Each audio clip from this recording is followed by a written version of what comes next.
impliqués dans les aventures criminelles au Congo. Pour rappel, ce groupe terroriste supplétif du Rwanda ne respecte aucun des engagements conclus par les chefs d'État de la région dans les cadres des processus de Luanda et de Nairobi. En effet, non seulement ils n'ont pas quitté les positions conquises, mais ils continuent à massacrer nos populations civiles et refusent le pré-cantonnement et le cantonnement, exigeant un dialogue qui ne leur sera jamais accordé. La République démocratique du Congo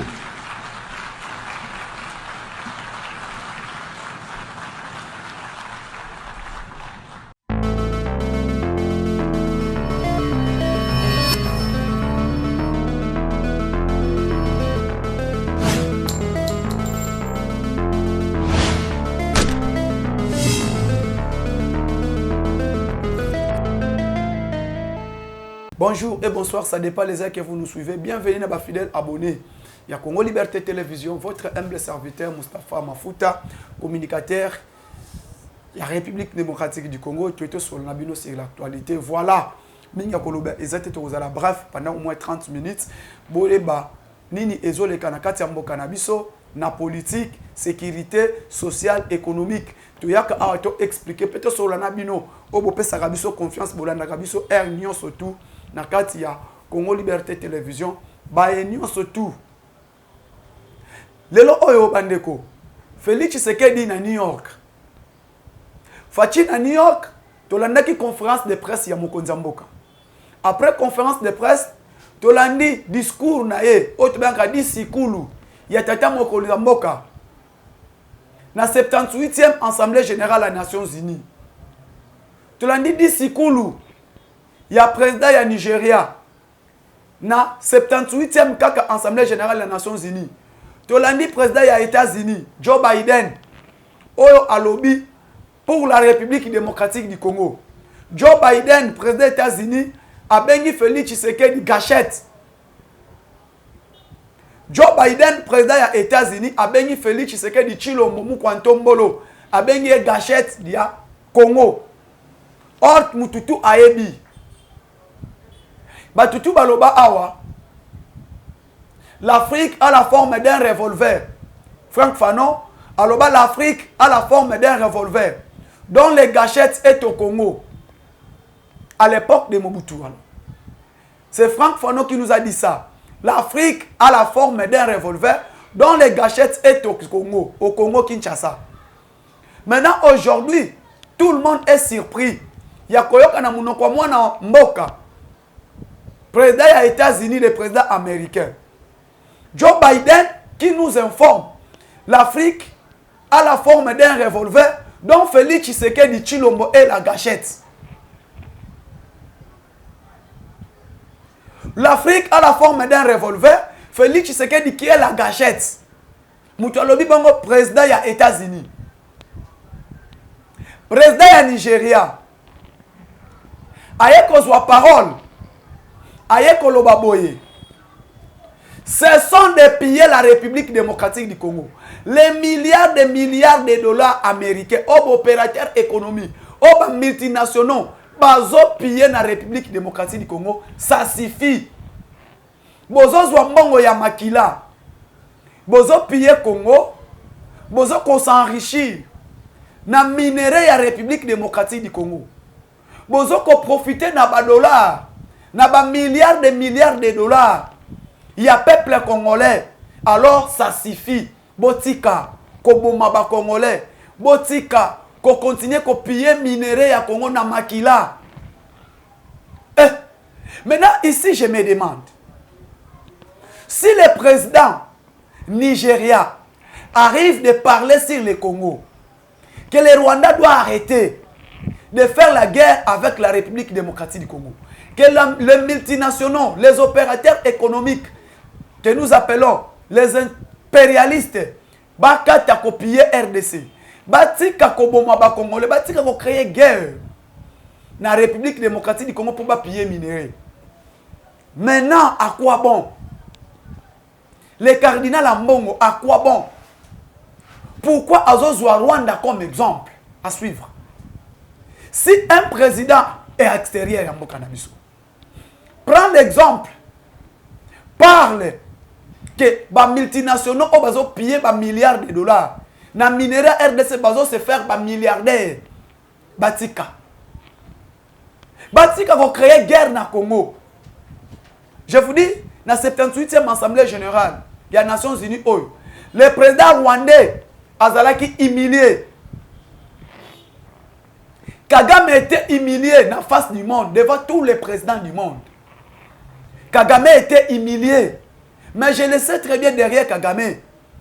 Il y a celui que nous appelons le président français. Parce que c'est la France.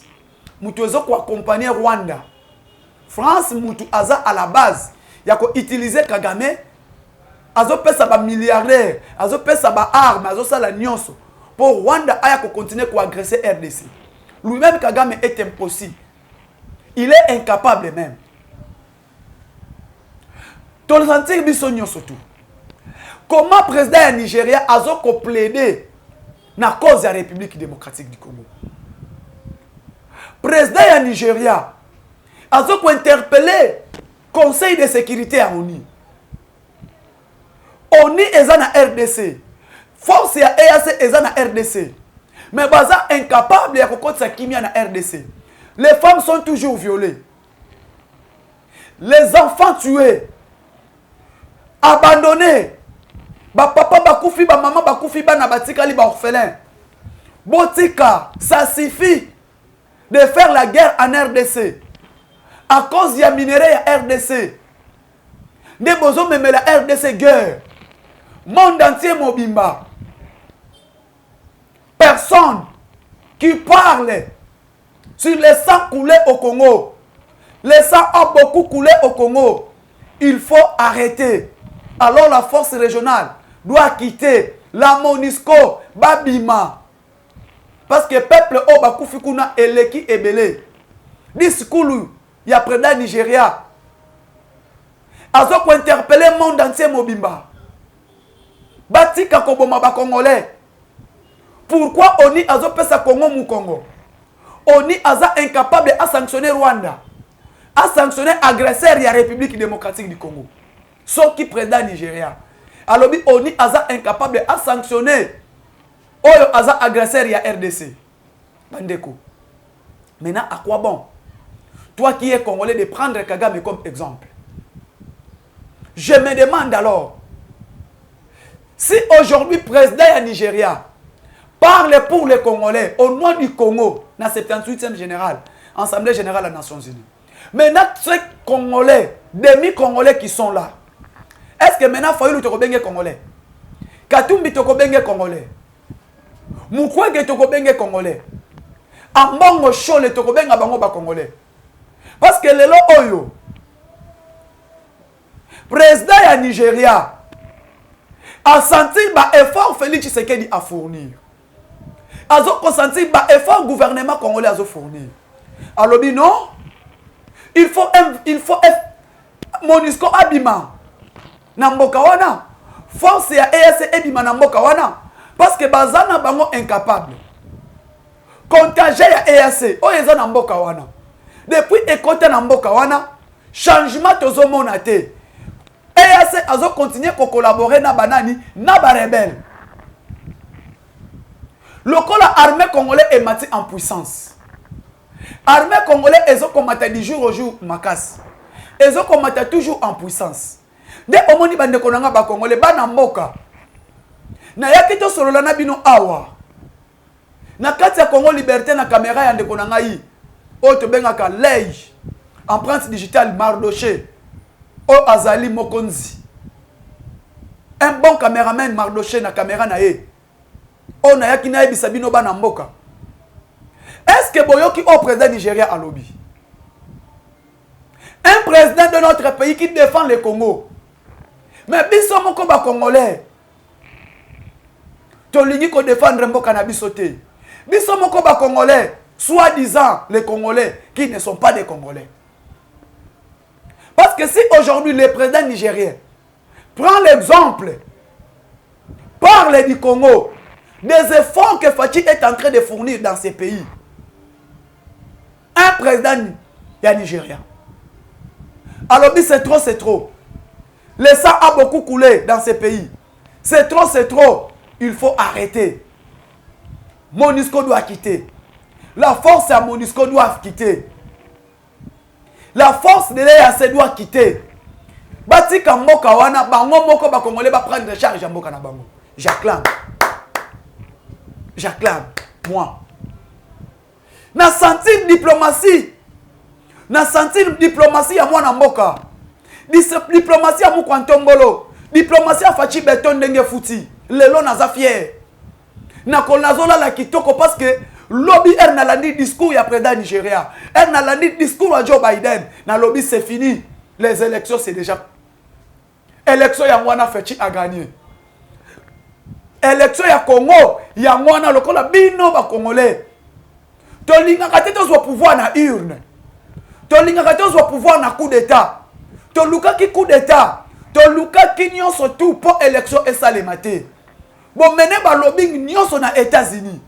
Bon ke ko laisse mbongo na ba lobbying pour élection et salemate. C'est fini. Bino moko boyoki. Les gâchettes. Félix Tshisekedi et les gâchettes de l'Afrique. Et la gâchette, pardon. Fachi, la gâchette de l'Afrique. L'Afrique a la forme d'un revolver. Donc la gâchette, c'est Tshisekedi. Moutalobi bongo, président Joe Biden. Bon, commentez, bon, loba. Bino ba opposants, soi-disant des opposants. Soi-disant des opposants qui ne sont pas des Congolais. Qui soutiennent les groupes armés. Vous êtes toujours derrière les terroristes, le sanguinaire, les opposants incapables de défendre votre pays. Incapables même de demander que la communauté internationale puisse sanctionner le Rwanda. Mais vous êtes toujours là capables d'aller corrompre les lobbying, d'aller prendre le lobbying pour chercher le pouvoir. Bon, Luka dialogue. Ton dialogue na M23. C'est ça Katumbi. Maman n'a pas bakano no panzo. Landa. O Bakatumbi c'était bazoloba. Maman Jeanne Pumbu. Musolo sotolandi mokonza mboka. To beteli Fachi maboko. Diplomatie Mukwantombolo yangwana e fouti. Qui pouvait attendre même le président Erdogan ya Turquie a comme interlocuteur ya mboka na biso. Président Erdogan, ce n'est pas n'importe quel président. Aujourd'hui, l'armée turque, c'est la deuxième puissance armée à Europe, après l'Allemagne. C'est l'armée turque. Et plus puissant que l'armée française. Et ça plus puissant que l'armée belge, l'armée turque. Nayebi sakabino awa na caméra ya Mardoché kaka. Que bande konanga i FARDC. Toza na plus ou moins 3000 drones. 3000 drones. Lelo aussi qu'on a joué bisabino. Nous avons 6000 drones. Ça moins de un mois. L'armée congolaise, tu as aussi consommé 3000 drones. Na Chine. Mais na bisabino tu combines 6000 drones. L'armée congolaise na bisabino tu as 3000 drones. Na minute tu combines plus de 6000 drones. 70 avions de chasse, pardon. 70 avions de chasse. Tu as 65 hélicoptères. Hélicoptère de guerre. C'est quoi Yo Rwanda. Yako mekasusu. Aujourd'hui Kagame a lobby, je n'ai jamais engagé la guerre avec la RDC. En bon. Mais tu disais que tu es fort. Tu es fort. Tu peux coloniser n'importe quelle nation. Kagame. Oyebaki ke olobaki oza fort. Parce que oyo azana simanayo. Azalaki France. Mais biso tozana oyo azana simana biso, il est plus puissant que la France. C'est le Dieu tout puissant. Le Dieu des armées. Le Dieu tout puissant qui est derrière la République démocratique du Congo. Toi tu pensais que la France continuera toujours à te soutenir. Au Canada qui a grande puissance, les loups entre eux ne se mangent pas. Ne mettez pas confiance à la communauté internationale. Ne mettez pas confiance na ONU. ONU on a pas changer les lots. Babalou quel lieu. Fachi alobi l'armée congolaise. Nous avons maintenant une armée qui peut faire face avec toute armée, avec n'importe quelle adversité. Armée nabiso Fachi alobi. Tozana armée oekobunda na armée nyonso. Na agression nyonso partout ekouta. Tozana armée ekosibir ekobunda na agresseur nyonso esika nyonso ekouta. Armée nabiso.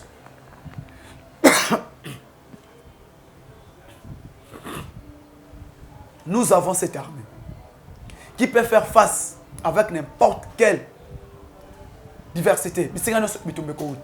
Armée ezali. C'est comme Erio Oyo Kibongo. Parce que Félix Tshisekedi a ébissi Kagame, a ébissi communauté internationale, a répondu France. Fachi a répondu directement à la France.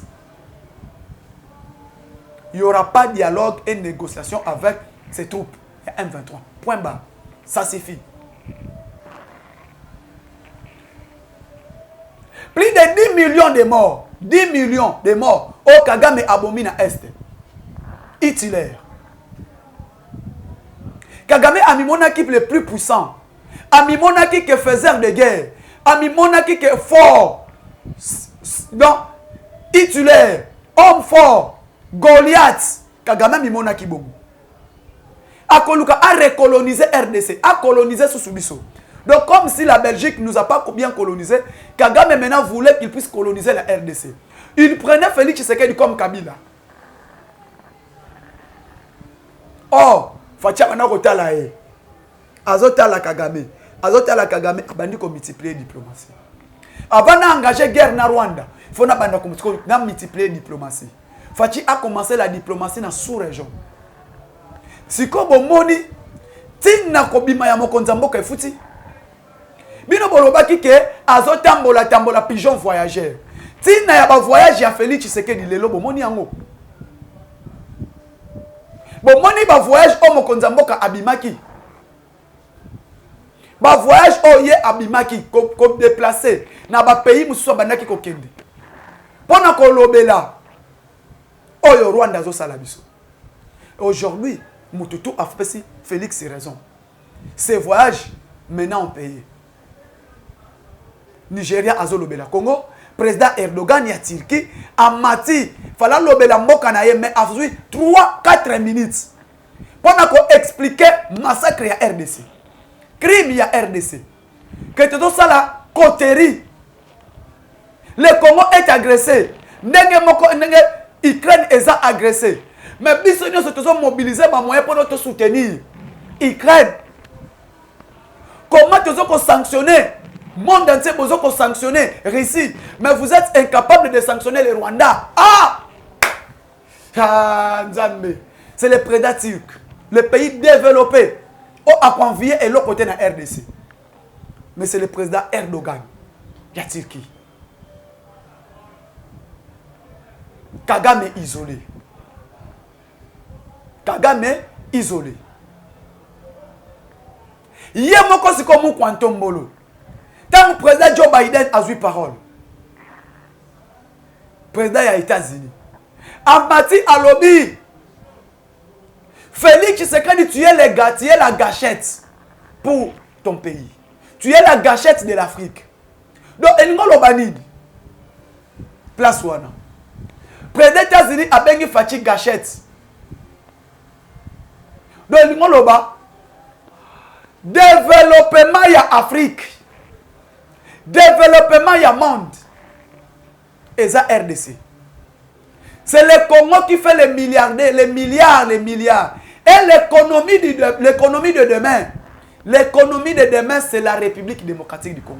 Dès au Monitina, président Joe Biden, Azoko s'exprimer, peut alobi Félix Tshisekedi, c'est la gâchette de l'Afrique.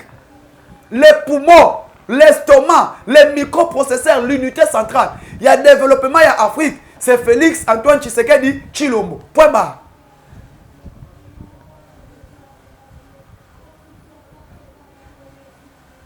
C'est quand on président Joe Biden a lobby bongo. Tant que bino wana ko ne pas ba lobbying ya, bo bano ke ne pas ba lobbying si ma ba lobbying. Tant que vous n'avez pas de lobbying, qu'on luka pouvoir pas de lobbying.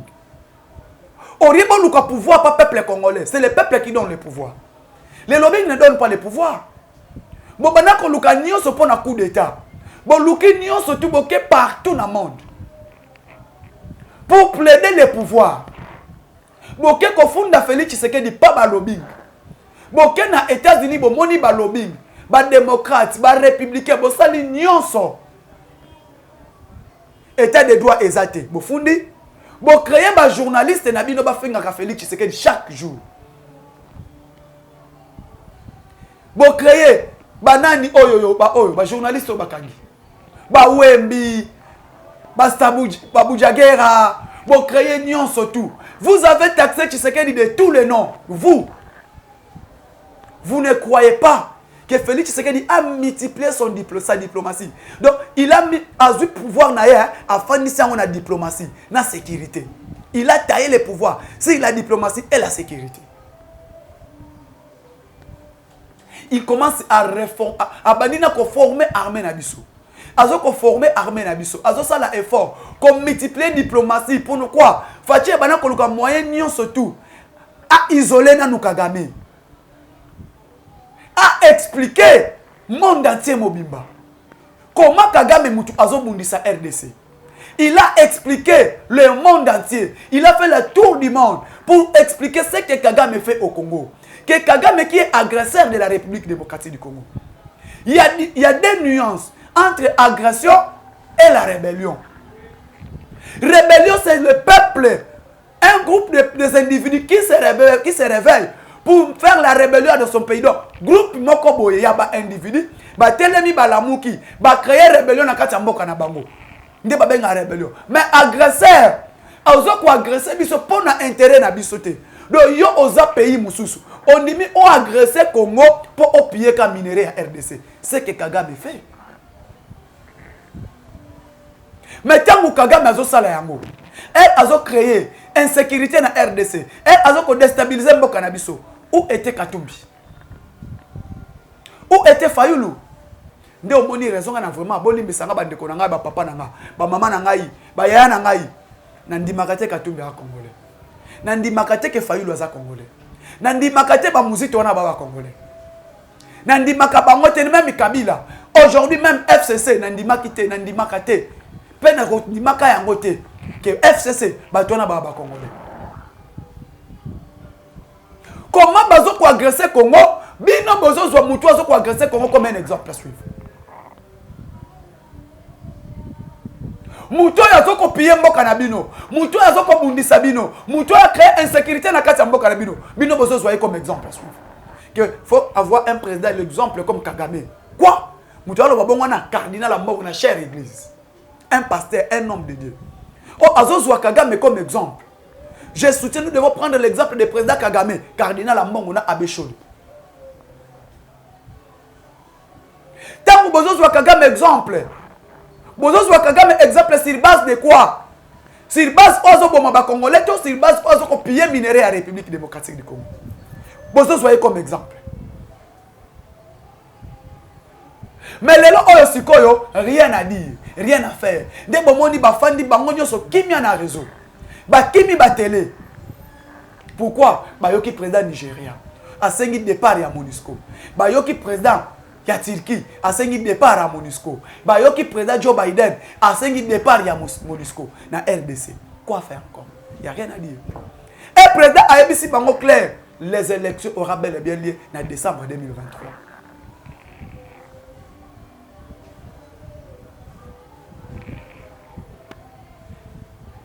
Fati ABC bino élection ezali. Tozan année électorale. La CENI a déjà publié le liste des candidats députés nationaux, provinciaux et municipaux. Fati Alobi. Presque Katumbi Azalaki. Fais la côté qui toilette. Alobi c'est fini. Fati Alobi, la CENI a déjà publié les listes. Il y a des candidats députés nationaux, provinciaux et municipaux. 2023, le 20 décembre, il y aura bel et bien les élections en République démocratique du Congo. J'appelle l'ONU, Atinda observateur naïe. J'appelle l'Union européenne à titre observateur. J'appelle tous les partenaires internationaux oyo ba collaborer na RDC qui sont identifiés. Batinda ba observateur na bango pour na ko accompagner Kadima na ba élection. Point barre. C'est comme Boloba. C'est comme Martin Fayoul. Un mokonzi mboka lobi Seni déjà a publié liste de candidats députés nationaux et provinciaux. Au Missouri réponse. Au postulé quand la présidence à Pamba, mais élections municipaux, nationaux, provinciaux aux athées. Pourquoi? Parce que moyen ont déposé candidature na batuno ezaté. Concernant la justice, Fachi Alobi Boye, j'ai aucune leçon à donner à l'appareil judiciaire. Nazana tenté na kendeko interpeller. Tananga ezatena que tu as pression devant la justice. Fachi Aebisi Bango, quand les présidents européens, les gouvernements européens interpellaient un journaliste français, Bokolo Bate, quand mon journaliste oyo azoko zoba mabe pona mboka, azoko kose la mboka makambo, aza interpellé, bino boteleni pour dire liberté d'expression exatée, liberté de la presse exatée. Fatia lobi clair, c'est fini. Mutu o azoko loba azoko kose la mboka makam. Azoko kose la ba diriger ya mboka makam. Alobelaka mabe ya mboka, même au sein de l'Union surtout. Lui est là toujours pour critiquer les pays. Pour insulter les dirigeants. Pour insulter les présidents de la République. Là, moi je ne suis pas là. Maintenant, beaucoup de choses sont dit. Qu'est-ce qu'encore vous allez dire? Le long Mututu Siko a eu réponse naïe. Tu comprenais que Kagame Azala qui est soutenu par les opposants. Kagame Azala qui est soutenu par la France. Dès Omoni Lelo. Tous les diplomates, baza mobilisé ba mona Félix Tshisekedi. Tous les diplomates, ba lingi ba mona Félix Tshisekedi. Sauf Toboyi France. La France n'a jamais été juste devant la République démocratique du Congo. La France nous a jamais accompagnés. France est à Kawana pour accompagner les Rwandais. Le lot aussi quoi? 4000 commandos au Bakiti Kibumba bakomi na Rubaya na Masisi banya ko récupérer ba place au MONUSCO Azali. 4000 commandos bien formés. Bazas qu'on a minicho wapi na Kibumba na Masisi. Bolo bati. Kibumba est dans le territoire à Masisi. Bazana Rubaya na Kibumba. Nos commandos sont déjà là. Et je vous informe, boye bayango oubliez mambo ya M23, bosana no yango, bosana makambo Kagame. Bitumba wana ezosila. Ba o bazala ki ba traître na kati FRDC. Ba o bazala ki bandoki, o bazala ki koloba mabe, ko trahir armée ba yebani. Biso moko nyoso tomoni comment le nouveau gouverneur militaire Peter akitaki na Kibumba, akitaki na Masisi na Rubaya. Tangu ngana zomi kam na kamwaka. Rien même ba journaliste beau expliquer batou. Ce n'est pas territoire nyon soit Masisi, c'est ça conquis par les M23. Mais comment on a un journaliste, soit disant liberté à presse, ou à l'okuta, bakofanda bokoloba kaka mabe que non, voilà, Masisi est tombé, Nirangongo est tombé, Ruchuru est tombé. Or, ce n'est pas tout. Masisi est tombé dans Maboka Barebe. Parce que Rubaya tomoni yango, comment les commandos, il y a FRDC, bakiti na Rubaya, bakiti misusu na kati ya Rubaya na buna, na côté Kibumba.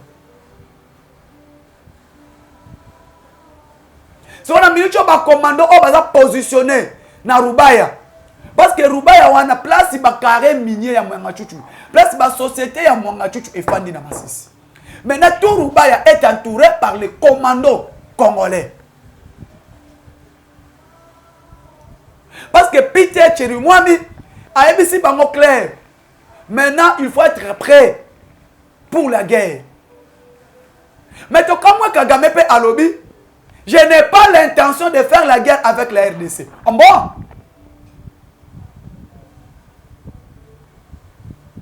C'est Kagame qui parle dans la tribune des Nations Unies.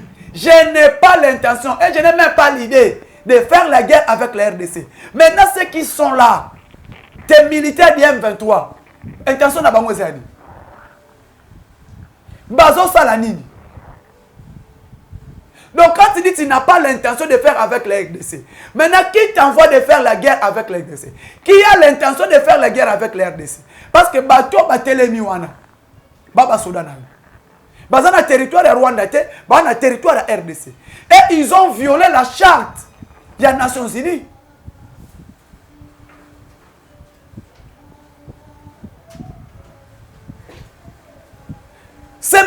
Tes militaires, ba Sodano o bazawana, ba violé la charte des Nations Unies, oye pekisi ko violé territoire à Moninga.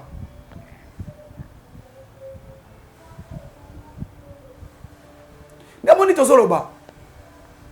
Mutu abundisaka Congo ezalaka mususu te. Sur le plan de la communauté internationale, à part les multinationaux, c'est la France. Emmanuel Macron mutu azokotinda Kagame, qui est incapable lui-même de faire la guerre avec le Niger. Bani na Niger ba bengani, on a ambassadeur en France ba bengani.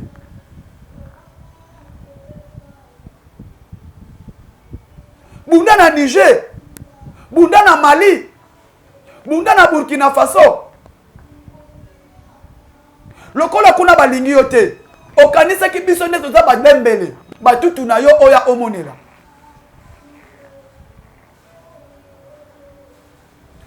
Tanyo surtout oyo Fachi Azwaki amoni Emmanuel Macron plus de 5 fois. Pour un problème à Est. Sanctionner. Lobaboy, sanctionner. Atikala ko accepter jamais Emmanuel Macron. Que les Rwandais qui agressent la RDC. Emmanuel Macron intentionné Kakaza, vous devez dialoguer. Fachi Alobi, il n'y aura pas de dialogue avec qui que ce soit. Avec ces groupes armés, avec les M23, dialogue et Kotikala Kosa les matés.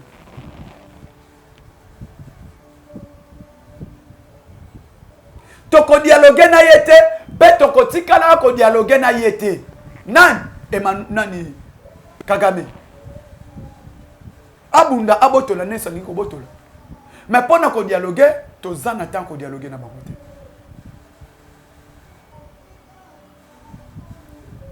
Moka ya batu.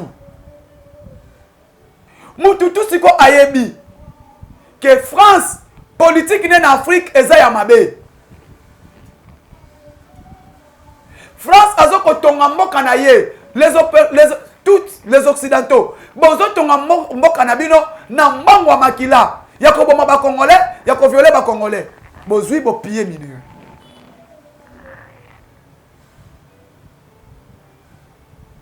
Ce qu'on a minicho Félix Alobi dialogue exaté. To ko accorder bango ata dialogue té. Il y aura aucun dialogue accordé avec ces groupes armés. Je n'ai aucune intention. Il y a coupé ça bango dialogue peut-être au sololaté avec qui ces terroristes LM maintenant. Parce qu'ils ont violé les cessez-le-feu, ils ont violé l'accord de Nairobi et l'accord de Luanda. Le col a respecté tes dialogue peut exacter. To quoi accorder ka bango dialogue té avec ces terroristes. Ok, merci beaucoup. Nous avons besoin de soutenir. Merci à fidèles abonnés à Congo Liberté Télévision. Na pesi binombote votre humble serviteur, président Moustapha Mafuta. Moi, dans mon Congo, je dis et je vous remercie.